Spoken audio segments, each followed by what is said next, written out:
ওজন বাড়ছে বা কমছে, চুল পড়ছে, হার্টবিট বদলাচ্ছে, শুধুই কি স্ট্রেস? না, হতে পারে থাইরয়েডেরও সমস্যা। নমস্কার, আমি ললিতকান্তি দত্ত, একজন ক্রিটিক্যাল কেয়ার প্রফেশনাল। আমি নিয়মিত মেডিকেলি তথ্য শেয়ার করে রাখি। আমার চ্যানেলটিকে সাবস্ক্রাইব বা ফলো করে রাখতে পারেন। থাইরয়েড কি?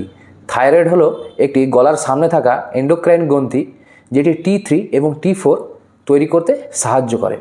এই হরমোন শরীরের তাপমাত্রা, মেটাবলিজম এবং হার্ট রেট নিয়ন্ত্রণ করতে সাহায্য করে। পিটিউটারি থেকে বের হওয়া TSH হরমোন এই গ্রন্থিকে নিয়ন্ত্রণ করে। থাইরয়েড মেনলি দু প্রকারের হয়, হাইপারথাইরয়েডিজম, হাইপোথাইরয়েডিজম।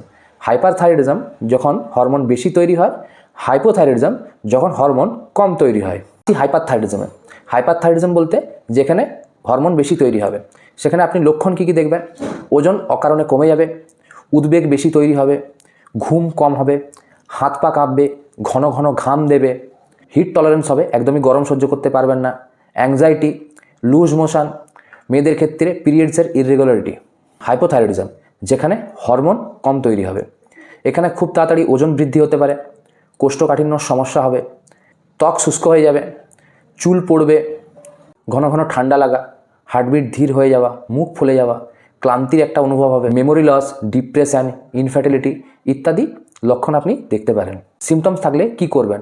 দেরি না করে TSH plus free T4 T3 পরীক্ষা করুন। পরীক্ষা করে নিজে নিজে সিদ্ধান্ত নেবেন না। আপনার নিকটবর্তী যে কোনো চিকিৎসকের কাছে গিয়ে সিমটমস এবং রিপোর্ট দুটি একসাথে আলোচনা করুন।